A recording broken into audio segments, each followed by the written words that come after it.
Shalom, shalom. All praises be unto Yahweh, Bahashim Yahushai, Bashim Kakadash. Honors to the elders and apostles of Great Most of the Ruel. Shalom, the elect worldwide. Yeah, man. What's been happening in the news? You know, division amongst Esau, Edom, the so-called white man's kingdom, man. They are divided. They are separated. They're not in one accordance, in one mind. Yeah, and these are signs of the prophecy, the fulfillment of Revelation 17 concerning the division of Esau's kingdom, and Babylon the Great, which is America's allies, shall separate themselves and attack Babylon the Great, America, man. All these shall hate the whole, as the scripture says. Yeah. So we're witnessing the downfall of the kingdom of Esau, but before all of that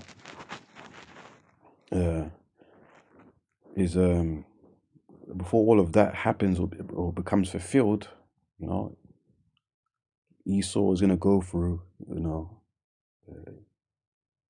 a desperation period and showing his wrath, his horns or his true colors, before the end, man. Because the MOTB, the mark of the which is in Revelation 13:16, the implantable device that's going to be put into the flesh of people to track and control, and to be the new monetary system. Yeah, those major prophecies need to be fulfilled, man. Such as that prophecy I just mentioned, and World War III, the chaos all around the world, Jacob's trouble, yeah, major disasters and destructions escalating, before the return of the Lord. But anyways, this is BBC News. It says Europe's leaders divided over their tactics with Trump. See? Trump's been the main center point, man. And it shows you that America is Babylon the Great, man. That great city. Because the whole world looks up to America. When it's election day, the whole world stops and looks at America. No one stops and looks at these other nations like that. No, America is like a spectacle, man. Yeah, and it's spiritual how Donald Trump's catchphrases links up to the scriptures and make America great again. Yeah, the word great, Babylon the Great, that great city. Yeah, the greatest country in the world, all of that. Yeah, but it's falling. Yeah, it's falling. Yeah, so look at that. Look at the words used. Europe's leaders divided, division, separation. Yeah. NATO and Europe leaders held emergency talks to Paris to discuss the war in Ukraine. I'll probably just read all of this bit. You can read it for yourselves. Anyways, French President Emmanuel Macron got straight to the point to Donald Trump and separately to Ukraine's Volodymyr Zelensky on Monday night, after fellow leaders of Europe's biggest military powers left the glittering Elysee Palace in Paris. What achievements could the French president boast? Was his emergency security summit a success? What frustrates Europe's detractors and is theirs rarely a clear answer? Different European nations speak with different voices, though they share many values and goals. But in the current climate of black and white thinking prevalent in Washington and Moscow, where the world is divided, again that word, division, divided, separate, into the powerful and the weak. Yeah? European nuance can count as weakness. Yeah? Look at that. The weak and the strong. That's a form of division. Under that unforgiving spotlight, Monday's meeting failed. You can read the rest for yourself. And what's been going on in the news, Donald Trump been pointing fingers Hey, Zelensky, Ukraine, uh, hey, you owe us money. If you don't want to pay, no protection. Oh, Zelensky, you're a dictator. Oh, you other European nations, you know, NATO, all of that. You guys need to start paying up. And start putting taxes. You know, you know. That lamb with the two horns, speaking like a dragon, speaking boldly, making harsh policies. You know, um, executive orders,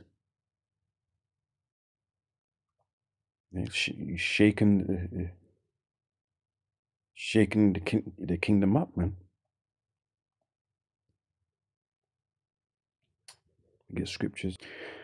This is Matthew 24, concerning the end times, verse 3, and says, "And as he sat upon the Mount of Olives, the disciples came unto him privately, saying, Tell us, when shall these things be, and what shall be the sign of thy coming and of the end of the world?"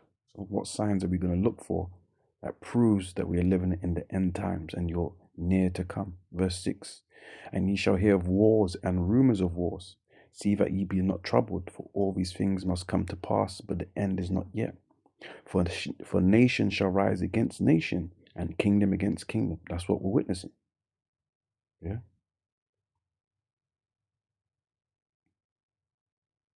Wars between what? The state of Israel, you know, and the Pallies. You got Russia and Ukraine. And you got Russia, China, Iran, and those allies and BRIC nations against America and their allies. And now America and its allies within divided. For nation shall rise against nation, and kingdom against kingdom, and there shall be famines, pestilences, and earthquakes in diverse places. All these are the beginning of sorrows. This is Mark 3, verse 24 to 26, and it says, "And if a kingdom," which we are living in Esau's kingdom, Esau, Edom, the wicked ruler kingdom, the so-called white man, yeah, the colonizer, "and if a kingdom be divided against itself, that kingdom cannot stand." And that's what we're witnessing. You're hearing the words in that article using divide. They're separated. "And if a house be divided against itself, that house cannot stand." So it's unstable. You know? And when you read the book of Daniel's, it talks about the 10 toes, man. Yeah, of the new revised and remastered Roman Empire, which is Babylon the Great. You know, part clay. Yeah, they're divided. They're morally divided, but they're military strong. And you can see it's playing out. Yeah, because you got the far right and the far left. You got liberals and conservatives, the Republicans and the Democrats. Everyone is decided, man. The views of society is decided. It's divided. Yeah? People not believing in the system of America. Yeah? And it says, verse 26, "And if Satan rise up against himself," which is that's what we're witnessing. It's Esau and Esau, white and white crime. Edomites against other Edomites. Division. Yeah?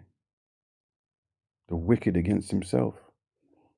"And if Satan rise up against himself and be divided, he cannot stand, but have an end." So all we're seeing is the beginning of the end of Esau Edom's empire. Isaiah 19, go straight to verse 2, the point. "And I will set the Egyptians against the Egyptians." Now the Egyptians represent the people that are in position of power in this day and age, which is Babylon the Great, the Edomites of Babylon the Great, man. Edomites in general, obviously, start with the elites, but Edomites who rule this kingdom. Yeah, and they're divided. Because guess what? One time, obviously, the Egyptians, the pharaohs, they were in power. Yeah, yeah. But now it's Esau, Edom. So they're the new, uh, you know, Egyptians, figuratively. And I will set the Egyptians against the Egyptians. And anyways, was it scriptures? The scripture was it Revelations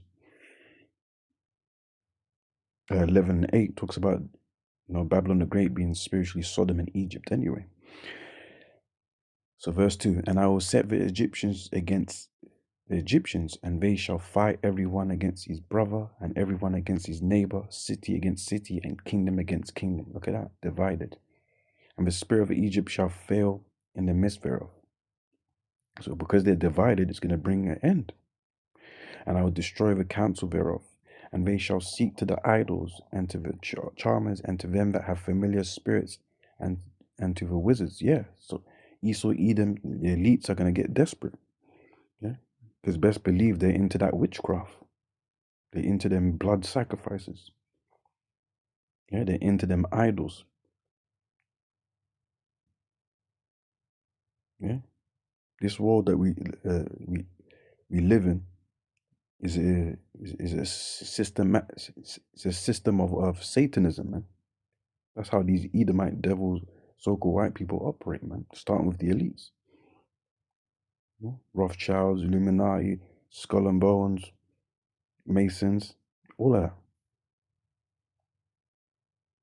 Top elite banking families and people, those small hats that own major corporations.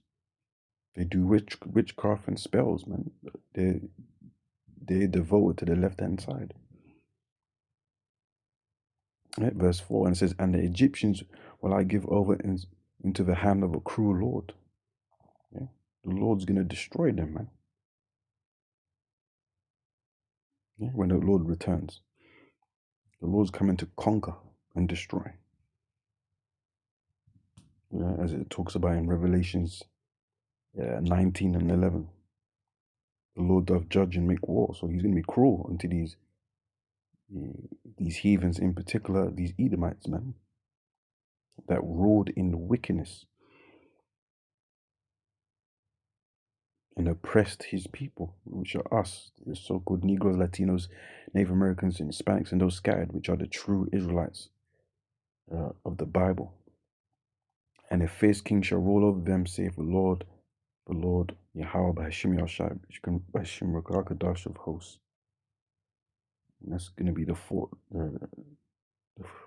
prophecy of Babylon the Great, America being fallen. This is Revelation 18:2. It says, and he cried mightily with a strong voice, an angel of the Lord, saying, Babylon the Great is fallen, and has become the habitation of devils, in the hold of every foul spirit, in the cage of every unclean and hateful bird. So this prophecy is waiting to be fulfilled. The judgment of Babylon the Great, America, which is going to be consumed with inescapable, inevitable, blazing hot fire, man, from the great war to end all wars, the third world, which is written in Revelations, World War III, and also the judgment from the Lord, man, when he comes with the holy angels, just like you see in movies, the Knowing, Independence Day, War of the Worlds, and so forth. Anyways, with that, all praise be to Yahweh B'Hashim Yahshai B'Shim Kakadash Shalom.